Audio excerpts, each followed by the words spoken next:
Hello guys, Omni here. We're going to do something a little bit different here. Formatting this might be a little bit different going into the future. You know, there's a lot of movie news. There's a lot of things. It's not just trailers that I do like to talk about and think about. Stuff like that just comes out through the week. And, you know, I don't really get, it's not really anything that really gets to make it to the channel sometimes. I'll talk about a thing or two here or there. But today we got two topics just because I've been covering some other videos here loosely. But I wanted to share this concept with you guys, maybe for something as a future idea for the channel. Maybe a weekly media wrap up, news of the week kind of thing. Things that kind of catch my ear at the end of the week, just kind of go through and share with you guys all the things in movie, television, video game news that really kind of intrigues me, and I just want to share with you guys. What do you guys think about that? Is that something you would be interested in? Let me know down in the comments. But as for now, we're going to go ahead and move on to the two things that I wanted to talk about today. And what was that? Was I channeling some freaking Philly D right there? What the crap? Anyway, sorry, off topic. The other day, this is some old news, but I've talked about it before in another video. And I just wanted to talk about Up again because we now have confirmation. It has now been confirmed by Warner Brothers and Matt Reeves that our Batman has been chosen. And it is Robert Pattinson. I'm sorry, Pattinson. You know, what is the Bat moniker we're going to be putting along with him as the new casting choice? You know, with Ben Affleck, we had Batflack. Is it going to... I've heard a lot of people tossing around Bat Pat or Patman or Robert Pattinson, like I said earlier. What do you guys think? What's the best moniker for this casting? Anyway, how do you all feel about the casting? Like I said, I've made it very clear how I feel about it. I think he can't get away from a past role that is... He started this over 10 years ago. The first Twilight was over 10 years ago. The last Twilight was 7 years ago.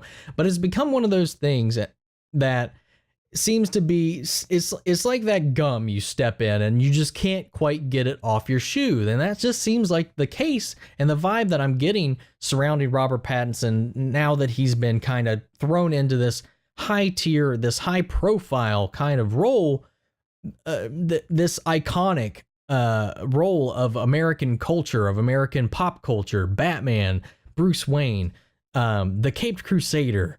And a lot of people really only know him or have any kind of experience with this actor because of Twilight, because that was the only other mainstream thing that he's been in. He was in a Harry Potter, which I'll argue, as Cedric Diggory in that Harry Potter film, I thought he did great. I really liked him in that role, and I was actually really sad when he died in that movie. His next film was Twilight, and I've unfortunately seen all of those, and they are awful. I'm sorry if you like them. I did not enjoy... I'm gonna lie. I thought there was one of them. I can't remember which one is which, because I swear they all kind of blend together to me. There's one in the middle that I thought was actually a decent movie-ish. I didn't hate the time I was there. Let's just leave it at that. Every other time, I just couldn't stand it. You know, and he didn't like being a part of it. He's very vocal about being against and just abrasive about how all of that went. You know how it is? He was young. He signed on to a big franchise deal and got locked in, and he vocally ended up hating it. And that is what everybody else is latching on to, this thing. They don't think about all of the indie films that he's done since then. He's been, like I said before in my other video, he's been in like 18 different things since then.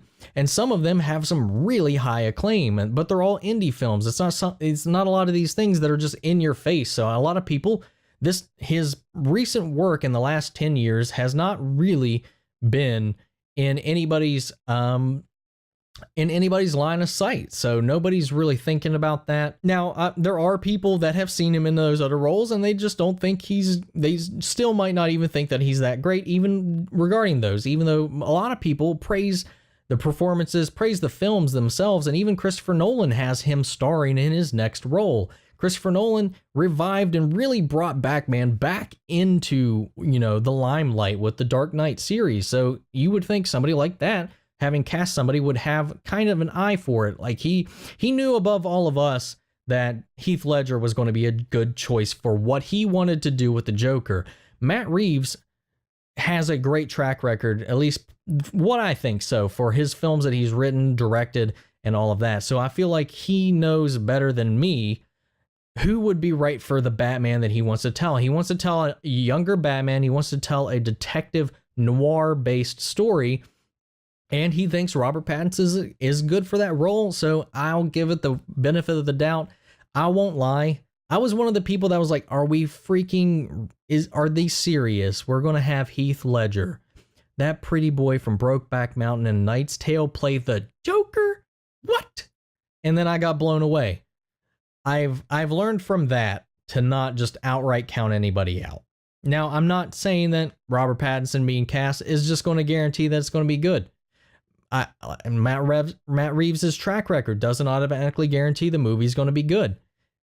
DC itself has kind of got itself in this little wheel of uncertainty where you really have no idea how a movie is going to turn out. So who knows? It could have all of the right ingredients and still just be a bad movie. Who knows? I'm not going to outright just disregard it until we see something final. That's just my thoughts on that. I'll let you guys fill in the comments, chime in how you guys feel about it. I know it was up between Nicholas Hoult and Robert Pattinson, and for me, I think they went with the better choice. I've heard that they might still cast Nicholas Hoult as another role in the film. Some people are talking about, because they've been tossing around villains that are going to be part of the film as well. They've discussed the Penguin, the Riddler, Catwoman, all being potentially in the movie. Nothing confirmed, but who knows? Maybe we'll see a Nicholas Hoult Riddler. Yeah, so that's all I'm going to leave it with for this story. And we're going to move on to the other one. And this is about Quentin Tarantino. We've got his newest film, the 9th film in the Quentin Tarantino universe, Once Upon a Time in Hollywood, coming out. But we've got some other Tarantino news with one of his former films, Django Unchained. There are talks and actions being taken to produce a sequel to Django. Now he's producing it, and it's based around a comic book that he himself was involved in the creation of, which was Django and Zorro, the classic Spanish vigilante with the mask, the black hat, cape, and all that, and the whip. And, if you've been alive in the past 15, 20 years, you've seen him played by the great Antonio Banderas.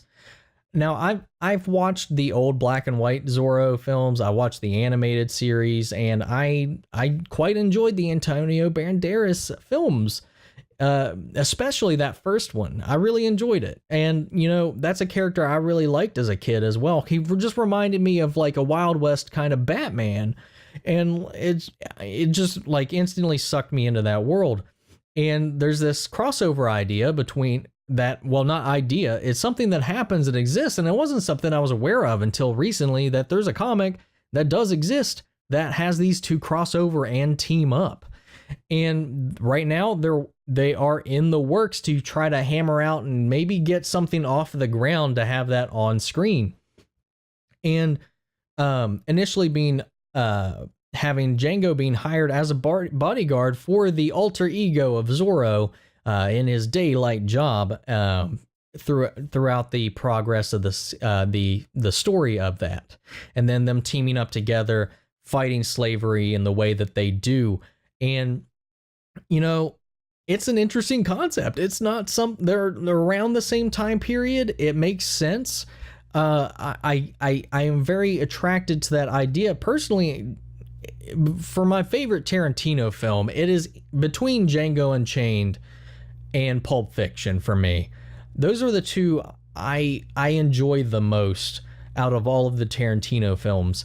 So I'd really like to see this crossover. It'd be really interesting. That's a character, like I said, I kind of grew up with, and it's just an interesting concept.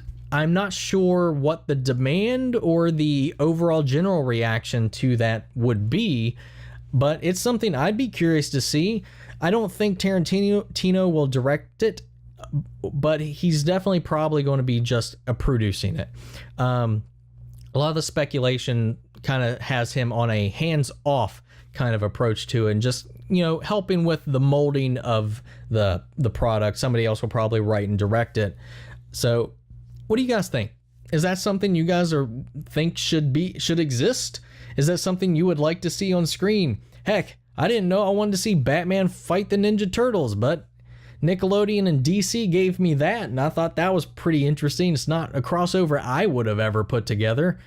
Even though when you think about it, it does kind of make a little sense. I mean, ninjas, leagues and stuff. Anyway, guys, that is all I wanted to talk about in this video today. I'm going to go ahead and cut it off there. So that's our 2 topics for today. And let me know, is this something, would you like me to do some kind of like, maybe like a once a week wrap up of just all of the news that kind of caught my ear, spouted out throughout the week as the news comes in?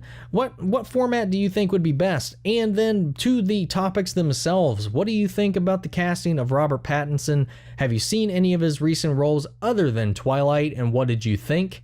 And what do you think about this announcement about Tarantino making a sequel and a crossover with Django and Zorro? Leave your thoughts in the comments down below, and we'll carry on this conversation after the video. Make sure if you like this video and you want to support the channel to hit that like button. It really helps me out. And anyway, guys, thank you very much for bearing with me here, and I will catch you guys in the next video. Take care.